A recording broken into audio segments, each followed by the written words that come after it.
নমস্কার বন্ধুরা, কেমন আছো তোমরা? আশা করি তোমরা সবাই খুব ভালো আছো। তো বন্ধুরা, আরও একটা নতুন রেসিপি নিয়ে চলে আসলাম। তো এখানে দেখতে পাচ্ছ কতগুলো টমেটো নিয়ে এসেছি। তো বন্ধুরা, টমেটো দিয়ে সস করে তোমাদের সঙ্গে শেয়ার করব। আর বন্ধুরা, যে এই টমেটো সসটা তোমরা 1 বছর ঘরে রেখে খেতে পারবে, খুব সহজে কিন্তু তৈরি করে ফেলতে পারবে। চলো বন্ধুরা, রেসিপিটা শুরু করা যায়। বন্ধুরা, টমেটো সস বানানোর জন্য এখানে 2.5 কিলো আমি টমেটো নিয়ে নিয়েছি। আর দেখো, এখানে খুব পাকা পাকা কিন্তু টমেটো নিয়েছি। আর দেখতে কিন্তু বয়স মনে হচ্ছে খুব আপেলের মতন টমেটোগুলো। তো বন্ধুরা, এবারে এই মুখগুলো খুলে নেবে হবে। আর এরকম পাকা দেখে কিন্তু সস বানানোর জন্য নিতে হবে। তো বন্ধুরা, টমেটোগুলো এবার ভালো করে ধুয়ে নেবো। তো বন্ধুরা, টমেটোগুলো 7 থেকে 8 বার ভালো করে চটকে চটকে আমি ধুয়ে নেবো। আর এই টমেটো কিন্তু আমার বাপের বাড়িতে খুব চাষ হয়, আমরা নিজেরাই চাষ করে। তো বন্ধুরা, এতে কিন্তু প্রত্যেক দিন কিন্তু ওষুধ দিতে হয় পাতা ভালো থাকার জন্য বা পোকা যেন না ধরে। যা বিষাক্ত ওষুধ দেয়, না দেখলে কিন্তু তোমরা বিশ্বাস করবে না। তার জন্য আমরা যখনই টমেটো রেসিপি করি বা বাড়িতে কোনো টমেটো খাওয়া হয়, তখন কিন্তু আমরা ভালো করে পরিষ্কার করে ধুয়ে নিই। অনেক বিষাক্ত ওষুধ এর মধ্যে দেওয়া হয়। আর বন্ধুরা, এই যে যখন ওষুধ দেয়, এগুলো কিন্তু ধুয়ে কিন্তু বিক্রি হয় না। এগুলো কিন্তু গাছ থেকে পেরে তেলের ন্যাকার মতো তেল মেখে নেয়, মেখে কিন্তু টমেটোগুলি মুছে নেয়। মুছলে কিন্তু খুব সুন্দর পরিষ্কার হয়ে যায় আর রঙটা দেখতে খুব চকচকে দেখায়। তারপরে কিন্তু এভাবে কিন্তু বিক্রি হয়।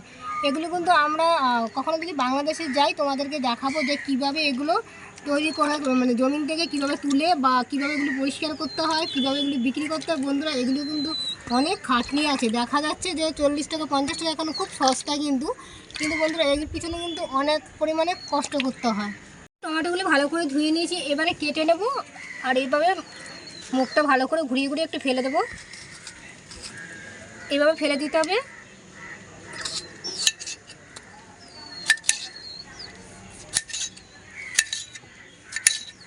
এভাবে কেটে নিয়েছি, সবকটা টমেটো একইভাবে আমি কেটে নেব। তো বন্ধুরা, টমেটোগুলো আমি কেটে নিয়েছি। আর এখানে উনুন ধরিয়ে কড়াই বসিয়ে, তার মানে আমি টমেটোগুলো দিয়ে দেবো। টমেটোগুলো একটু সেদ্ধ করে নিতে হবে। তো এবার দেবো কয়েকটা শুকনো লঙ্কা,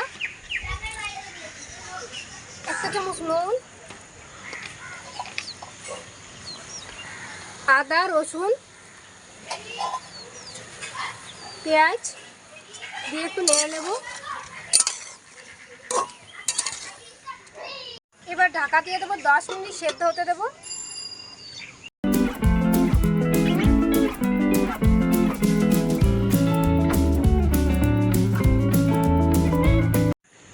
তো বন্ধুরা, ঢাকাটা তুলে নিলাম। তো বন্ধুরা, 10 মিনিট কিন্তু একইভাবে ঢাকা দিয়ে রাখবে না, মাঝে মাঝে কিন্তু একটু নেড়ে দেবে। আর দেখো, এখানে কিন্তু আমি জল দিইনি, নুন দিয়ে সেদ্ধ করছি, যেহেতু এত গায়ে জল ছেড়েছে। এবার নামিয়ে দেবো, সেদ্ধ হয়ে গেছে।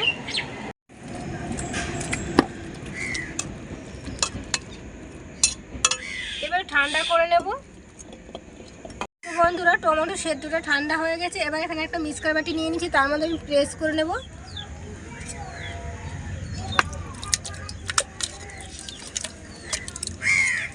দেখো, টমেটোটা আমি একদম মিহি করে বেটে নিয়েছি। এবার কড়াইতে দিয়ে দেবো তেল, কোনো তেল ব্যবহার করবো না। দিয়ে দেবো বিট লবণ। আমি যেহেতু নুন দিয়ে সেদ্ধ করেছি, তাই 1 চামচ বিট লবণ দিয়ে দিলাম। বিট লবণ দিলে কিন্তু খেতে টেস্টি লাগে। আর এখানে দিয়ে দিলাম 50 গ্রাম চিনি, দিয়ে 15 থেকে 20 মিনিট আঁচ দিয়ে কিন্তু আঁচটা কমিয়ে কমিয়ে কিন্তু সসটা তৈরি করতে হবে। এবার দেখো, এদিকে আমি একটু তেঁতুল নিয়ে নিয়েছি। তেঁতুলের জল দিয়ে চটকিয়ে তেঁতুলের কাঠটা আমি শুধু বের করে নেব। এবার তেঁতুলের কাঠটা আমি বের করে দিচ্ছি। আর এই বীজগুলো আমি একটু চিবিয়ে ফেলে দেবো। তেঁতুলের কাঠটা দিয়ে দেবো। 2 চামচ কাশ্মীরি লঙ্কার গুঁড়ো। আরো 15 মিনিট আমি ফুটিয়ে নেব।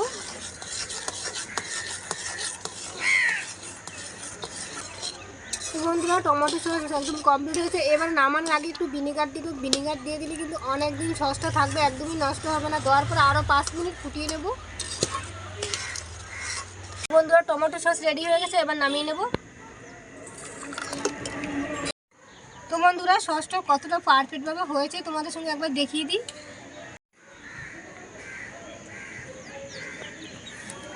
তো বন্ধুরা, দেখো, একদম কিন্তু জল কাটছে না। এ দেখে বুঝতে পারছো একদম পারফেক্টভাবে কিন্তু সস তৈরি করে ফেলেছি বাড়িতে, আর তোমরা একইভাবে বাড়িতে তৈরি করে ফেলবে। তো বন্ধুরা এবার আমি দুটো কোটো নিয়ে নেবো, কোটোর মধ্যে রেখে দেবো সংরক্ষণ করে, 1 বছর রাখা যাবে, যখনই আমরা খাবো তখনই কিন্তু খাওয়াতে ব্যবহার করা যাবে।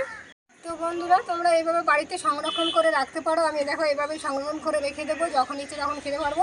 তো বন্ধুরা যদি তোমাদের এই রেসিপিটা ভালো লাগে লাইক কমেন্ট শেয়ার করো, আর আমার চ্যানেল যদি নতুন বন্ধু হয়ে থাকো চ্যানেল সাবস্ক্রাইব করে পাশে থাকো। দেখা হচ্ছে আর একটা নতুন রেসিপি নিয়ে। সুস্থ থাকো, ভালো থেকো, টাটা।